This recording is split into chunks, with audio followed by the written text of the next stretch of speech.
తెలంగాణ రాష్ట్రం యొక్క తొలి ముఖ్యమంత్రి కేసీఆర్ గారి ఆదేశానుసారం నాయకత్వంలో బీఆర్ఎస్ పార్టీ డెలిగేషన్ ఈరోజు మీ ముందుకు వచ్చి జరిగింది. ఒకటి మాత్రం గుర్తుపెట్టుకోర్రి, తెలంగాణ రాష్ట్రాన్ని ఏర్పాటు చేసే మా కర్తవ్యం కాదు. బీఆర్ఎస్ పార్టీకి బీఆర్ఎస్ పార్టీ పోరాటం చేసి తెలంగాణ రాష్ట్రాన్ని కాపాడుకున్నాం, తెలంగాణ రాష్ట్రాన్ని తీసుకొచ్చినాం. అందరితో మా పని అయిపోలే.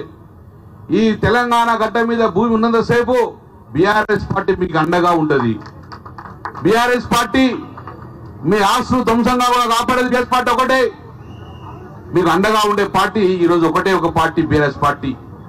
బీఆర్ఎస్ పార్టీ ప్రభుత్వం ఉన్నా లేకున్నా కూడా పేదల ప్రజలు వెంబడి ఉంటారని చెప్పి మరొకసారి రుజువు చేసింది. ఈరోజు తెలంగాణ 4 పార్టీలు ఉన్నాయి. ఏ ఒక్క పట్టణ మేరకు వచ్చిందా? రాలే. మీ ఎమ్మెల్యే వచ్చిందా? మీ ఎమ్మెల్యే మీ దగ్గరికి రాలే. ఆ ఎమ్మెల్యే ఎటు కాకుండా అయిండు, గెలిపించిన బీఆర్ఎస్ పార్టీ కాకుండా వేయండు, కాంగ్రెస్ పార్టీ కలిసితే కాంగ్రెస్ పార్టీ కాకుండా వేయండు, ఆఖరికి ఓట్లేసిన ప్రజలకు కూడా కాకుండా వేయండి. ఈరోజు ఎందుకయ్యా ప్రకాష్ గౌడ్ సాబ్ 4 సార్లు గెలిపించారు. ఇక్కడ ఉన్నంత బీసీ బిడ్డలే, ఇక్కడ ఉన్నంత మైనార్టీ బిడ్డలే.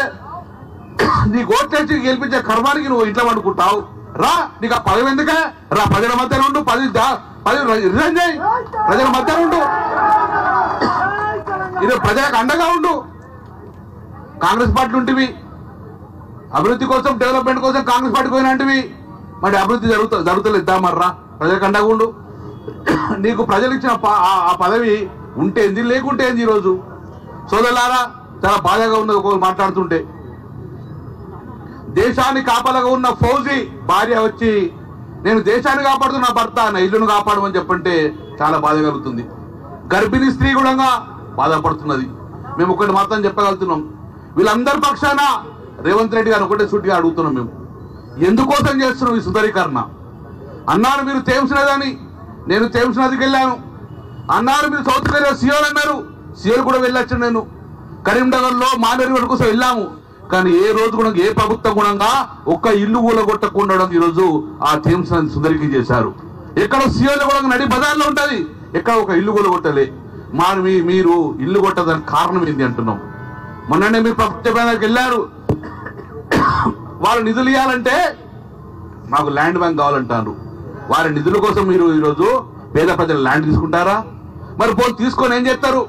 ప్రజలంతా కూడా అడుగుతున్నారు. మీరు తీసుకొని మీరు ఏం చేస్తారు? మళ్ళీ అమ్యూజింగ్ పార్క్ కడతారు కదా, వాటర్ ఫౌంటైన్ కడతారు కదా. మరి ఆ బఫర్ జోన్ అదే కన్స్ట్రక్షన్ దాన్ని ఎవరెచ్చి కూడగొడతారు. అందుకే రేవంత్ రెడ్డి ప్రభుత్వం, నేను సూటిగా ప్రజల పక్షాన బడుగు బలహీన వర్గ పక్షాలు అడుగుతున్నాం, ఇలాంటి మానుకోండి. పేదల ఉసురు తలగకూడదు. ఒకటి మాత్రం చెప్తున్నాం, మా పార్టీ ఈ భూమి మీద పేద ప్రజలు కష్టపడుతుంటే ముందుండే పార్టీ మా పార్టీ. మేమందరం కూడా 24 గంటలకు అండగా ఉంటాము.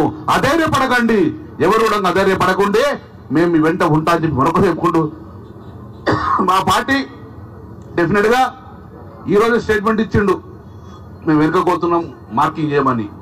మళ్ళీ తదుపరి చర్య చేసుకుంటే మొత్తం ఎమ్మెల్యే టీం అందరం వచ్చి ఈరోజు మీకు అండగా ఉంటారని చెప్పి మరొక మీ అందరూ కూడా జై తెలంగాణ.